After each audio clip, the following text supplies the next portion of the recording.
Hello बच्चों, let's read the question. कह रहा है which is not the correct statement, इन चारों में से कौन सी वाली करेक्ट स्टेटमेंट नहीं है, ये हमें बताना है बच्चों। पहली स्टेटमेंट में कह रहा है कि कैसेटराइट, क्रोमाइट एंड हेमेटाइट में be concentrated by hydraulic washing. इसको हम टेबलिंग भी बोलते हैं बच्चों। देखो, हमारे और जो होते हैं ना बच्चों, और वो मिनरल्स होते हैं जहां से हम अपने मेटल को एक्सट्रैक्ट करते हैं। अब और में ना इंप्योरिटीज प्रेजेंट होते हैं जिनको हम बोलते हैं गोंज पार्टिकल्स, और गोंज पार्टिकल्स को निकालने की ही जो प्रोसेस होती है ना, उसी को हम बोलते हैं कंसंट्रेशन ऑफ ओर। ओके, इसको बेनिफेक्शन या ड्रेसिंग ऑफ ओर भी कहते हैं बच्चों। ओके, अब इसमें हम क्या करते हैं, अपने ओर को ना पहले पाउडर्ड फॉर्म में लेके आते हैं बच्चों। किस में लेके आते हैं? पाउडर्ड फॉर्म में लेके आते हैं। हाइड्रोलिक वॉशिंग की अगर हम बात करें तो हाइड्रोलिक वॉशिंग जो होती है बच्चों, it is based on the differences in the gravities of the ore and the gangue particles. Okay बच्चों, तो यहाँ पर क्या होता है बच्चों, it is a type of gravity separation. Okay बच्चों, कैसा है? It is a type of gravity separation. और इस मेथड में हम क्या करते हैं बच्चों, इसमें कि एक upward stream of running water is used to wash the powdered और the lighter gangue particles. Generally हमारे जो गोंज पार्टिकल्स होते हैं वो लाइटर होते हैं बच्चों, are washed away and the heavier ores are left behind. Okay, जो हेवियर ओर पार्टिकल होंगे वो पीछे की तरफ ही रह जाएंगे बच्चों। तो जैसे इसमें कैसेटराइट की बात कर रहा है, तो कैसेटराइट क्या होता है बच्चों? कैसेटराइट होता है आपका FeMg। ओके, मेनली आयरन निकाल लेते हैं बच्चों हम यहाँ से, Cr2O4। ओके बच्चों, उसके बाद क्रोमाइट की अगर हम बात करें, ओके सॉरी, हमने क्रोमाइट लिख दिया बच्चों ऊपर। ओके, क्रोमियम का और होता है, आयरन का नहीं, क्रोमियम का। मेनली क्रोमियम यहाँ से निकालते हैं, क्रोमाइट है। ओके बच्चों, कैसेटराइट की बात करें तो ये टिन का होता है, SnO2। ओके बच्चों, किसका? टिन का और होता है बच्चों। और हेमाटाइट की अगर हम बात करें तो ये आयरन का और होता है बच्चों, Fe2O3। और इन तीनों को हम बच्चों इससे हाइड्रोलिक वॉशिंग से कंसंट्रेट कर सकते हैं बच्चों। क्या कर सकते हैं? हाइड्रोलिक वॉशिंग से हम इसको कंसंट्रेट कर सकते हैं बड़े ही आराम से। ओके बच्चों, ध्यान रखिएगा इस बात को।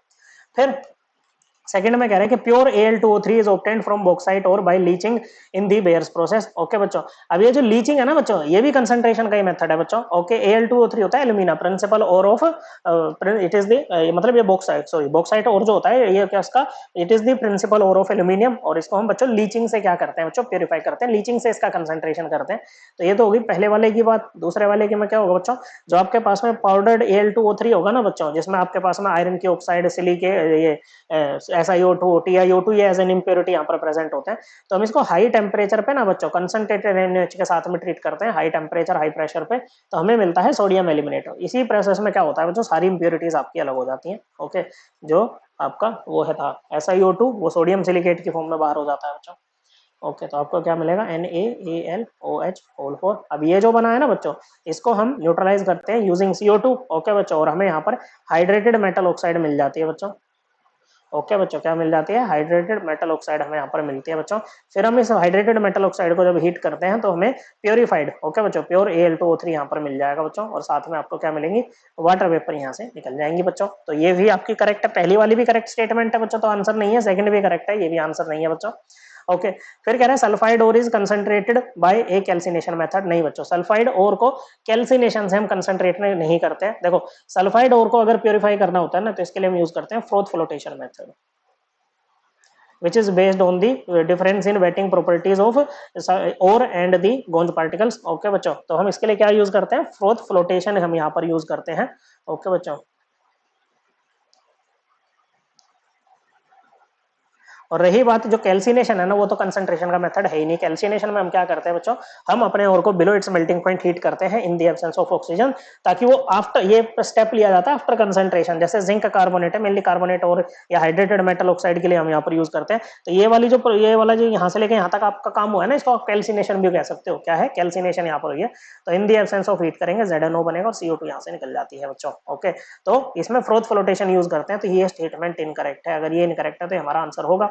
फिर कह रहे हैं roasting can convert sulphide into oxide और sulphate and part of sulphide में also act as a reducing agent. देखो, जैसे कार्बोनेट और को आपने ऑक्साइड में कन्वर्ट किया तो कौन सी प्रोसेस यूज की? कैल्सिनेशन। ऐसी जैसे मान लो सल्फाइड और आपके पास में हो, जैसे मान लो PbS आपके पास में है। ओके बच्चों, इसको रेगुलर सप्लाई ऑफ एयर में आपने हीट करना है बिलो इट्स मेल्टिंग पॉइंट, और आपको क्या मिलेगी? ऑक्साइड मिल जाएगी और साथ में SO2 यहाँ पर मिल जाएगी।